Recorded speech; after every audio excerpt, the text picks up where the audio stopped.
Siba lumina nabanye babekhetha ukuthi bathungamele beqiwa abakukhumalo bangazi ukuthi kusuka kuthando kalukho liyaziphakamisa that ngabe njalo alisoze liphumelele. You will never go anywhere. Lizalipita ndawonye. You are not going to proceed. You are going to prosper. Lizakufika amashuri. Kade sokujula amashuri yokindawo. Futhi uthuthi yokindawo. Ayikuthi sikhulume ngowakho na. Ayithi sikhuluma wakho na awusonhlambe yikhulumayo. Yikubeka kwesintwini kulelo kwekhulumayo. Likuzwisise kahle. Uthabile likhuluma ngokuthi lapha silabantu abafundileyo. Whatever class you talk about, laba bafundanga bakhona silapha. Kodwa sizama ukuthi singene kunandini, silungise izinto zethu. Likhulume umfowethu lapha ule mfundo. Le mfundo lapha sonke solusiwe together solusi. Nangu ngeke mfundo lapha. Namhlanje sikhuluma besolusi la besafunda lapho. They solusi lapho bakuthene. Ngabe nje ukhuluma ngabe ngesolusi la up to tomorrow. From yesterday up to tomorrow. So anyway, no problem, that's not the issue. Ukukhuluma ngeqoqo.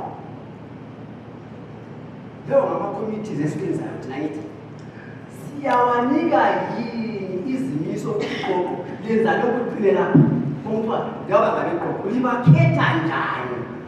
That is one other thing. Libafundiseni ukuthi xa sebeliqoqo bona bema lapha njengoba lezi nduna lazo ungazibuza kuthiwa nduna lo awuthonisisi lokho.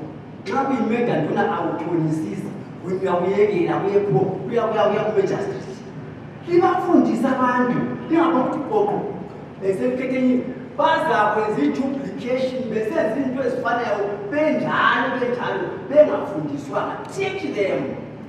Ngoba le constitution into ebalulekileyo ezawuqala ikhuba lani kubonakala ukuthi libophuma livusa amakhaya. Liyakwazi lempilo yakho. You don't know. Ayikaqalisi. Xa ungakwazi izindaba zakho. Xa ungumfundisi ethi senibaba mfuna nitsho idandawonye.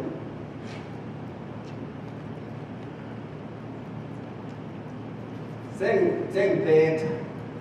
Kangiphethe. Okunye kangizukukutsho kodwa-ke into emqoka njengoba sikhuluma sinjenje. Nami bengakwazi ukuthi sinandeni lapha nami ngingabhukeli sisibeni njengoxaba. Lizangixolela. Sihloniphe amazwi akhulunywa ngabanye abantu. Ngiyangibona ukuthatha uyakwazi ukuthi saba namagroup athize nendaba yokungezwani kwethu thina sodwa ngaphumana ungumntungwa singezwani kuyini okwenza singezwani yizini yesu athina athina wemedlu abantu ngamphazima hayi sorry bana sekhuluma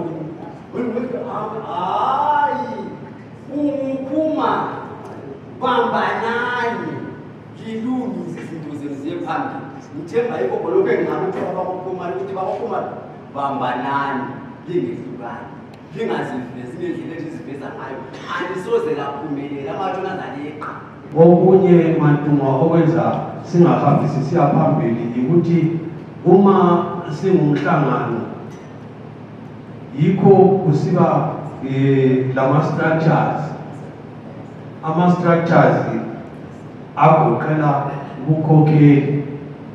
Siyakhuluma ngeqoqo ngakubala ngithi i-leadership esiyabe silayo. I-leadership esiyabe silayo iyabe imiselwe ukuthi ibe yiyo ehlonitshwayo efaka i-control ukuhlanganiswa. Engubonayo ukuthi kwesinye isikhathi siyabe ungatholakali i-control ngenxa yokuthi i-leadership kayivela ngegcekeni. Engikucelisayo ukuthi mina i-leadership kayivela egcekeni loba kungabalanga ukuthi i-leadership yodwa ama-structures wonke akhona awavele egcekeni azwe ngabantu. Ngithinta ngeqoqo ngesizathu sokuthi iqoqo yilo eliyabe likhangelelwe ukuthi i-leadership ofanele icontrole umhlangano. Sicebisa ukuthi i-leadership ekhona ayivele egcekeni iyazwe ngabantu kuba abalisa lapha uNtungwa ukuthi iyabe ikhethwe njani. Lokhana is another story, kuzafika isikhathini sokuthi nxa ikhethwa kube ilungiswa lapho ilungiswa khona. But mina engikucelisayo ukuthi i-leadership bayivele egcekeni iyazwe ngabantu layo itsho ekutshoyo ukuze ikwazi ukukhontrola umhlangano.